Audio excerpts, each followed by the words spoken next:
Bom, eu estou muito feliz. Eu achei que o Congresso foi uma bênção, superou todas as minhas expectativas. A minha principal preocupação era que o Congresso, que Deus me inspirasse para partilhar exatamente aquilo que eu acho que era necessário os nossos irmãos brasileiros ouvirem e terem bem claro na sua mente quanto ao momento profético que atravessamos, quanto à forma como lidar com os problemas que vão surgindo.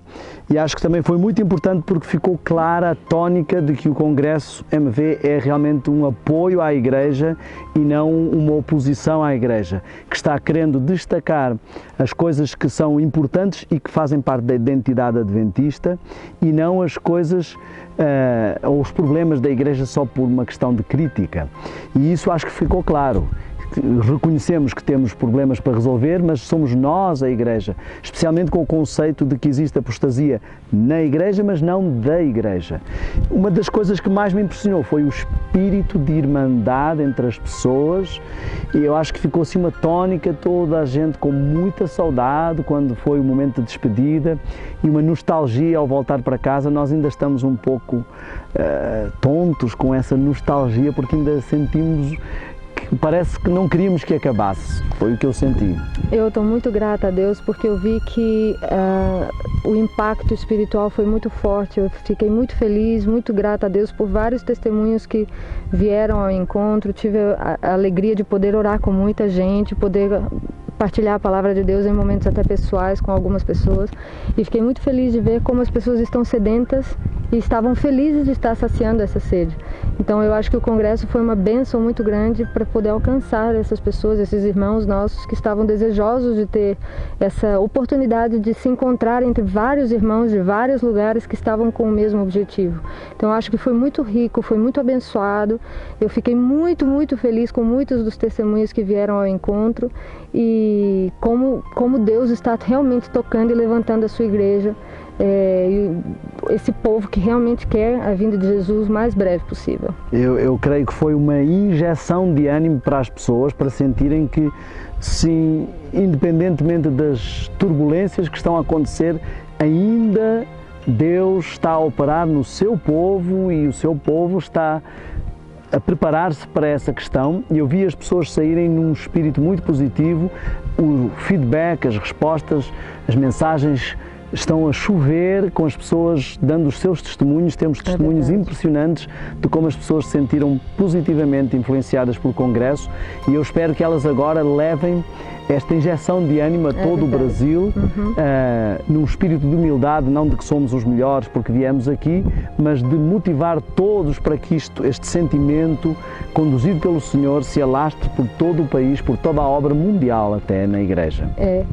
Eu tenho a esperança que as pessoas que saíram do Congresso estejam contagiando os seus ambientes, porque nós tivemos testemunhos desde casamentos que estavam por um fio e retrocederam, desde pessoas que estavam na dúvida sobre dar um determinado passo e agora ganharam ânimo e tomaram esse passo. Então eu espero que esteja sendo contagiante onde elas chegaram agora.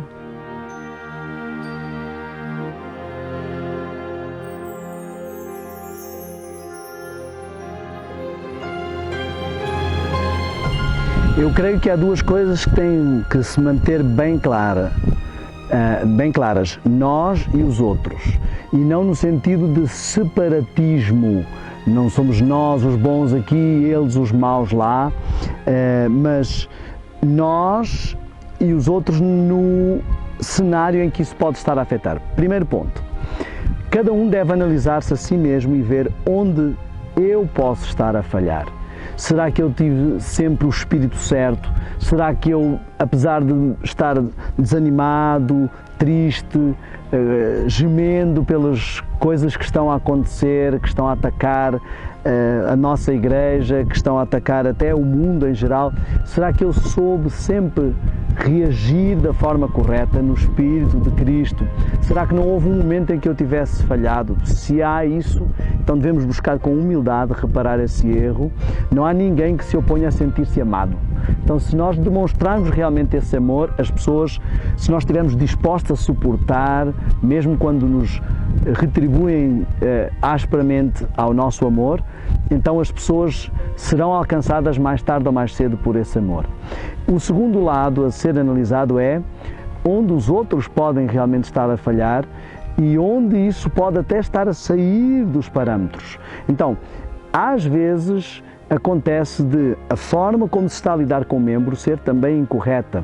As pessoas têm um medo, um receio, já viram muita coisa, existe muita dissidência, existem muitos problemas e muitas vezes o líder local ou o líder de um campo, ele está receoso e ele não sabe bem como proteger também a sua igreja. Às vezes ele está com boa intenção de proteger a sua igreja e, como Jesus disse, muitas vezes nos perseguiriam pensando estar a fazer uma coisa boa. Não quer dizer que todas as pessoas tenham boas intenções, a igreja tem de tudo, a todos os níveis, mas eu creio que precisamos ver o seguinte. Um apelo que eu faço é que se haja dentro daquilo que é o princípio estabelecido como identidade adventista. Se isso não está a acontecer, se a forma como estão a lidar comigo sai desse campo, então eu devo apelar um pouco para esse lado, segundo a direção de Cristo. Mas eu não quero pôr outro modelo que não Cristo, mas gostaria de lembrar a forma como nos Estados Unidos todo o movimento liderado pelo pastor ou doutor, como queiram dizer, Martin Luther King, foi liderado de uma forma pacífica e acabou por vencer e estabelecer-se. Não há ninguém que possa, como diz, não há nada, nem a altura, nem a profundidade, nada nos poderá separar do amor de Cristo. Esta frase deve ficar na nossa mente. E Cristo continua no comando da Igreja. Se nós, por causa das injustiças que nos fizerem, não reagirmos de uma forma não cristã, Cristo, mais tarde ou mais cedo, ainda que tenhamos que esperar, como Daniel esperou, como José esperou, mais tarde ou mais cedo executará a justiça. E as forcas que forem feitas, como foram feitas no tempo de Esther, elas retrocederão ou serão utilizadas para aqueles que as fazem, porque Deus é o nosso juiz.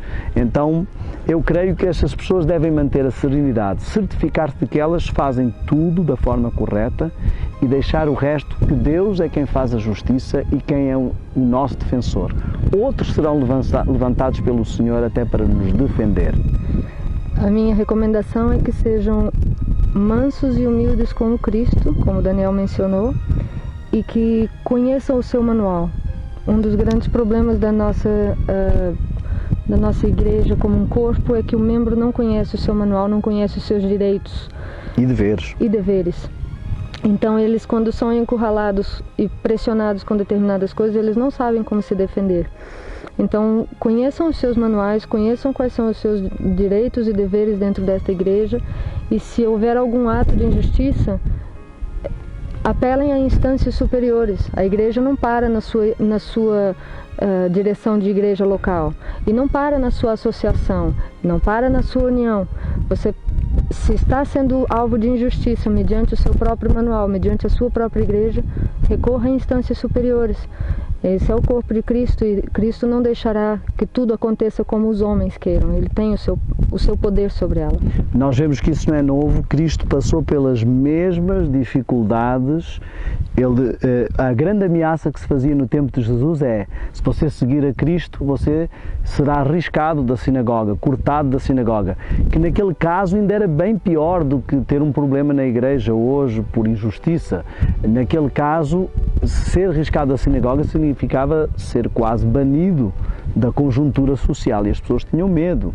Mas ainda assim a obra não deixou de estar estabelecida, e o próprio Cristo, sendo vítima destas coisas, soube quando era o momento de avançar e quando era o momento de esperar no Senhor. Isto é muito importante.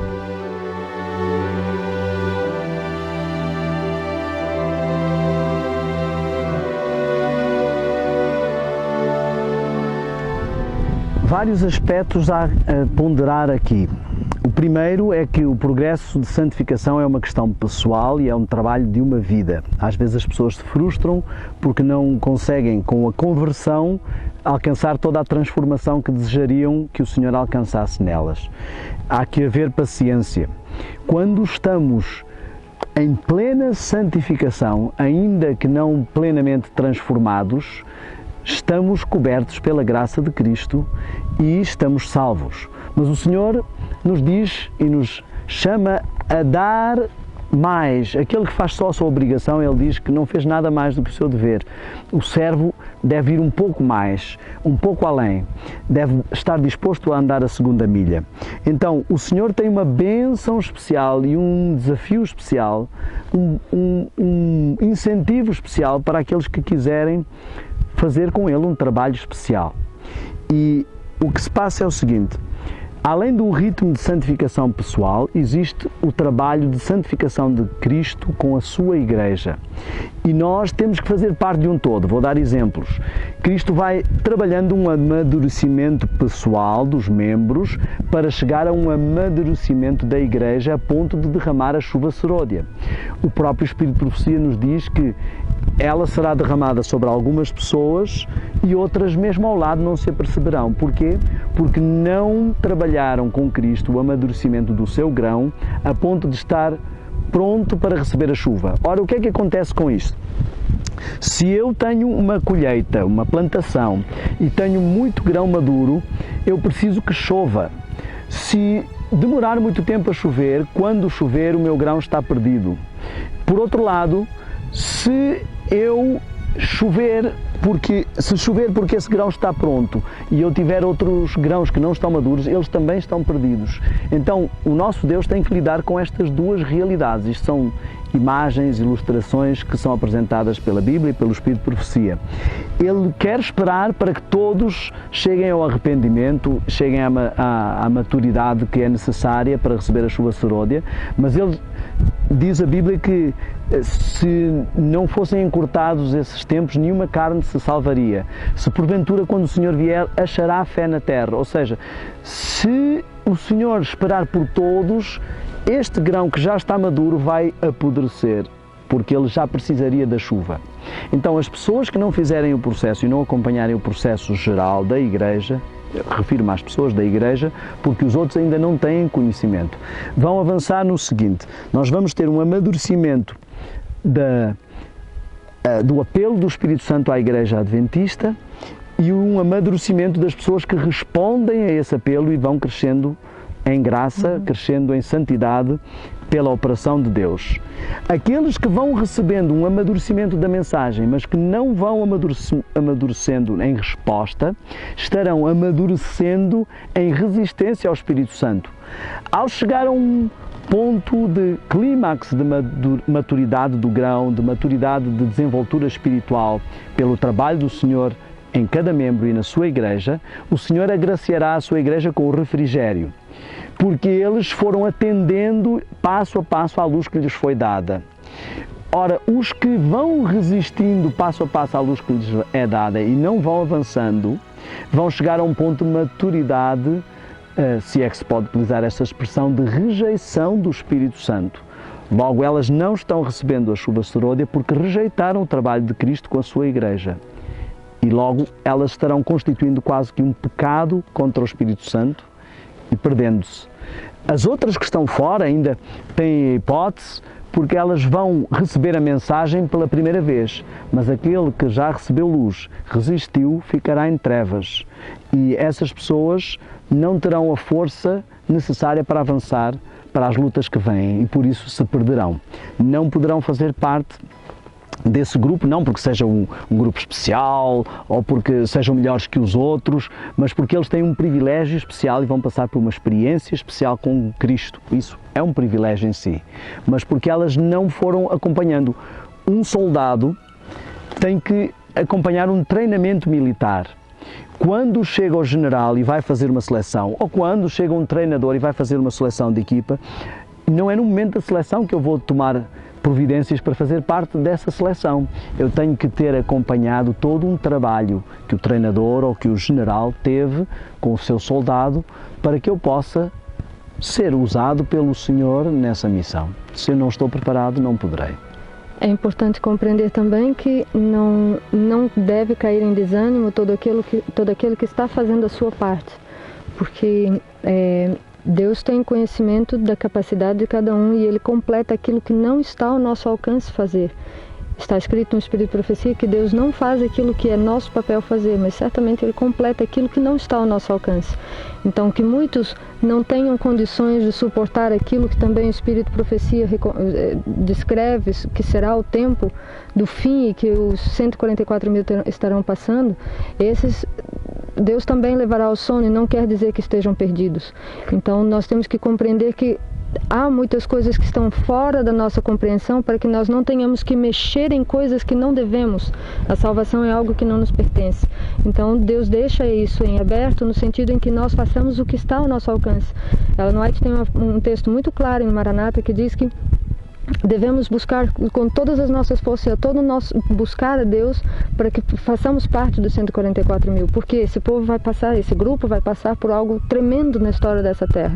Não quer dizer que se eu for ao sono antes disso que eu esteja perdida, então não há que desanimar, há que fazer sim tudo que está ao nosso alcance para fazer parte desse grupo, e se porventura algo falhar porque não está ao meu alcance, então Deus me cobre, mas não devo me relaxar dizendo, eu serei dos salvos mortos, não há problema. Se eu relaxar assim, eu estarei correndo o risco de estar perdido. Exatamente na sequência do que a Sara está a dizer, todo aquele que não se esforçar hoje por fazer parte deste grupo e deste treinamento que o Senhor quer dar à sua igreja, certamente se perderá.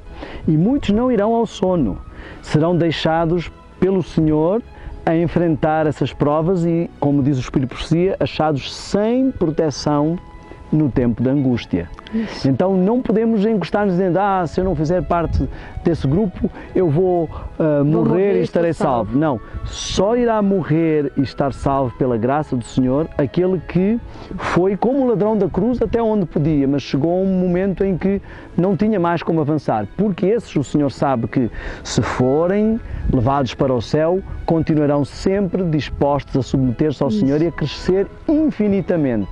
Só esses poderão ser salvos. Ok. Então, outra vez, família Spencer, muito obrigado por vossa visita ao Brasil. Que Deus os recompense. Amém. Amém. Obrigado e bênçãos para o Brasil. Ânimo para que continue firme. Eu acredito que o Brasil vai desenvolver um papel extremamente importante nos eventos finais e que deve a Igreja preparar-se para tal e levantar-se e resplandecer. Amém. Amém. Amém.